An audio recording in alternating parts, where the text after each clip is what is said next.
A wata ganawa da 'yan jarida domin murnar shigowar sabuwar shekarar Musulunci ta 1444, Amir na ƙungiyar ɗalibai musulmai da ƙasa reshen jihar Kebbi, Nafi'u Kabiru Makama, ya yi kira ga al'ummar musulmi domin ganin cewa suna amfani da kalandar ta Musulunci, musamman ma amfani da ita ga harkokinsu na yau da kullum, wanda ya haɗa a makarantu da kuma wajen buga katukan gayyata na bukukuwa da sauran taruka.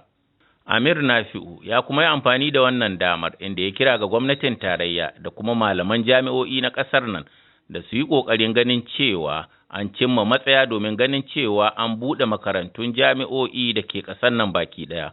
Wannan yajin aiki da wannan ASU ke yi da College of Education su ma ke yi, muna kira da babban sauti da gwamnati da suwa a zauna teburin shawara saboda a cimma ƙarshe. Ɗalibai suna nan gida suna jira suna addu'a ko shi Allah ya sa a jaya wannan yajin aikin su kuma karatu. Muna kira ga duk wanda adda hannu a wannan tafiyar a wannan yajin aiki ya zo ya bada shi gudunmuwa don a cimma ƙarshen wannan yajin aikin. Nafi'u Kabiru Makama haka ma ya yaba gwamnatin jihar Kebbi akan keɓe rana da ta yi a matsayin hutu domin bukin shigowar sabuwar shekara.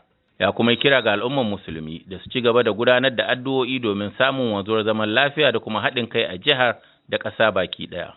Muna kira ga 'yan kasuwa masu kasuwanci cewa su tausaya bayan Allah masu neman abin da suka ci, kada su sa ma abincin da ake amfani shi yau da gobe kuɗin da ya wuce tsammani. Mun sani ba suke noma ba, amma su yi haƙuri su yi ma abin nasiha yadda Allah zai kalla sun tausaya bayan Allah shi ma tausaya musu. Muna addu'a ubangiji Allah ka samu dace. Taron da ya samu halarcin wakilai daga kungiyoyi daban-daban na musulunci wanda suka hada da Form 1 na Komyo, Imwan da kuma Sisters of Janna da sauransu.